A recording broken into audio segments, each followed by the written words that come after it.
সর্ষের তেল দিয়ে দিচ্ছি। এই রান্নাটা আমি সর্ষের তেলেই করব। আমি এরকম বড় বড় করে আলু কেটে নিয়েছি, আলুগুলো এই তেলের মধ্যে দিয়ে দিচ্ছি।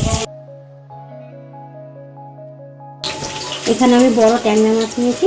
এই মাছটার ওয়েট হচ্ছে 15 কিলো। তার আমি তার থেকে এখানে 600 গ্রাম মাছ আছে।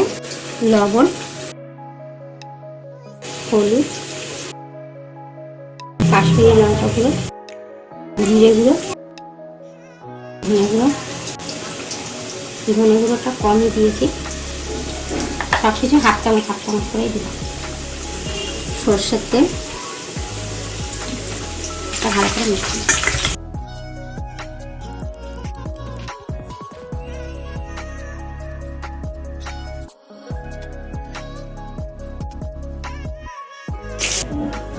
এখানে আমি গোটা গরম মশলা ফোড়ন দিয়ে দিচ্ছি। 2টো এলাচ, দারচিনি, লবঙ্গ আর দিচ্ছি 2টো তেজপাতা।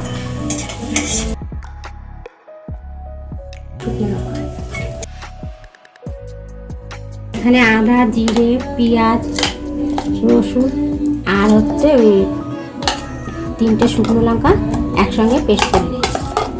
এই পেস্টটা আর একটা বড় টমেটো সব একসঙ্গে পেস্ট করে দিয়েছি।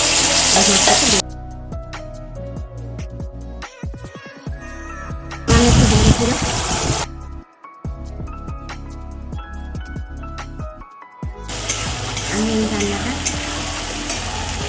পুরো মাংসের মতো করে এখন মাংসের সাথে হার বানাবো। এটা হচ্ছে আটটাংনা বানাবো। তোমরা অনেকে অনেক রকমভাবে খেয়েছো, তবে আজকে আমি এইভাবে রান্না করে দেখাবো।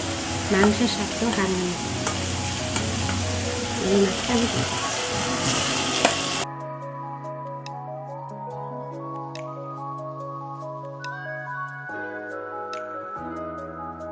দেখো বন্ধুরা, আমি গোটা রসুন ছাড়িয়ে এই কোয়াগুলোকে বার করে নিয়েছি।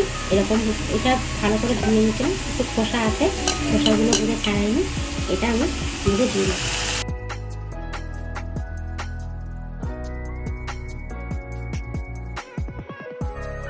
সামান্য একটু মশলা কাটি দিয়ে জলটা দিয়ে দিচ্ছি। এবার ভালো করে মিশিয়ে নিচ্ছি।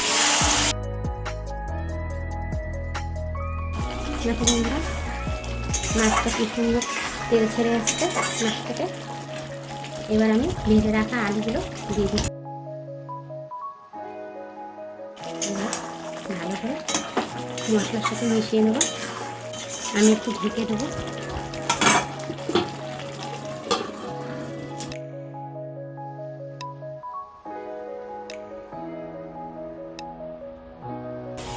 এবার স্বাদ মতো একটু চিনি দিয়ে দিচ্ছি।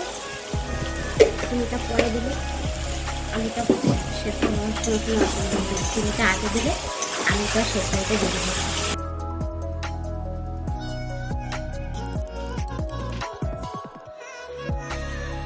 এবার আমি গরম জল দিয়ে দিচ্ছি। তোমরা তোমাদের পরিমাণ মতো ঝোলটা দেবে।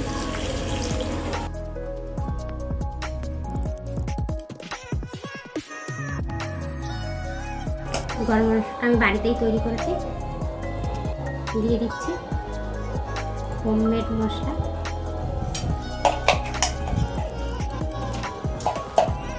এখানে এলাচ, দারচিনি, লবঙ্গ আর একটা জায়ফল গুঁড়ো করে আর সামান্য একটু জিরে একসঙ্গে দিয়ে গুঁড়ো করে নিয়ে দিয়ে দিই।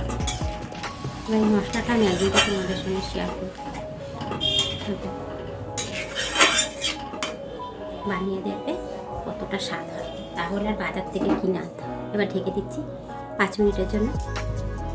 ঢাকনাটা খুলে নিচ্ছি।